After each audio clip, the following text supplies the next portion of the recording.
जिनके साथ सुहागरात कहनी। आज फ़हीम की सुहागरात थी, जिसे लोग मुरादों वाली रात कहते हैं। लेकिन यह कैसी अजीब बात थी कि उन्हें आज रात से पहले घर खाली करना था, जिसमें उसकी नई नवेली दुल्हन के कदम आए थे। ये रात घूंघट उठाकर प्यार भरी बातें करनी थी। वाह रे किस्मत, उसे किस मोड़ पर ला खड़ा किया।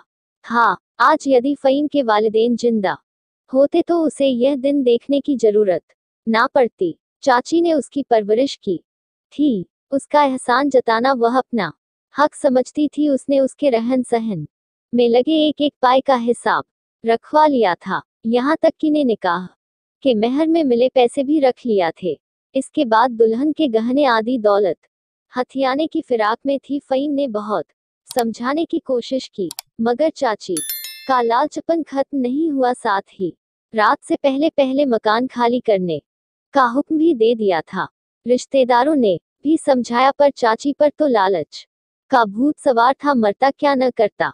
इन सब बातों से तंग आकर के फ़हीम मकान की तलाश में निकल पड़ा। उसने कई गली मोहल्ले में मकान ढूंढा, परंतु उसे कोई भी मकान किराए पर नहीं मिला। फिर वह उस बरगद वाले मकान के बाहर पहुंचा, जो लंबे समय से खाली था। उस घर में एक बहुत बड़ा बरगद का पेड़ था, इसीलिए सभी उस घर को बरगद वाला घर कहते थे। उसे एक औरत ने यह भी बताया था कि इस मकान में किसी जिन का असर है। इन बातों पर फ़हीम यकीन नहीं करता था। शायद इसकी वजह यह हो सकती थी, उसे इस किस्म की मखलूकत से कोई खौफ नहीं था। वह तलाश करता हुआ उस मकान तक जा पहुंचा। दरवाजा बाहर से लॉक था, शायद अंदर से कुंडी लगी हुई थी।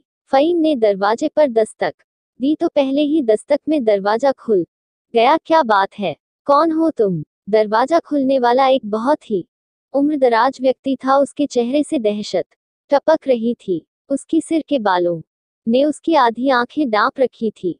झुर्रियों से उसका चेहरा उसकी उम्र का पता दे रहा था। उसके चेहरे की अवारत से पता चलता था कि बूढ़ा जमाना शयास शख्स है। जी, मेरा नाम फ़हीम है, मुझे किराए पर मकान चाहिए, उस बूढ़े बाबा ने कहा। तुम्हारे साथ कौन रहेगा?